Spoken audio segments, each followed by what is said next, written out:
Welcome to AP power news. నక్కపల్లిలో ఉద్రిక్తత. Bulk drug పార్కుకు వ్యతిరేకంగా మత్స్యకారులు నిరసన.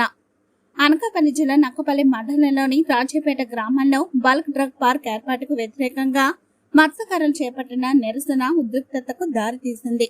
బుధవారం తమ నిరసన కార్యక్రమం కోసం టెంట్ వేయడానికి ప్రయత్నించిన మత్స్యకారులను పోలీసులు అడ్డుకున్నారు. పోలీసు అనుమతి లేదంటూ వారి ప్రయత్నాన్ని అడ్డుకోవడంతో మత్స్యకారులు పోలీసుల మధ్య తీవ్ర వాగ్వాదం చోటు చేసుకుంది. బల్క్ డ్రగ్ పార్క్ ఏర్పాటు వల్ల తమ జీవనోపాధి దెబ్బతింటుందని, పర్యావరణానికి తీవ్ర నష్టం వాటిల్లుతుందని మత్స్యకారులు ఆందోళన వ్యక్తం చేస్తున్నారు. ఈ నేపథ్యంలో వారు తమ నిరసన తెలియజేయడానికి టెంట్ వేయాలని నిర్ణయించుకున్నారు. అయితే అనుమతులు లేని కారణంగా పోలీసులు నిరసనను అడ్డుకోవడంతో పరిస్థితి ఉద్రిక్తంగా మారింది.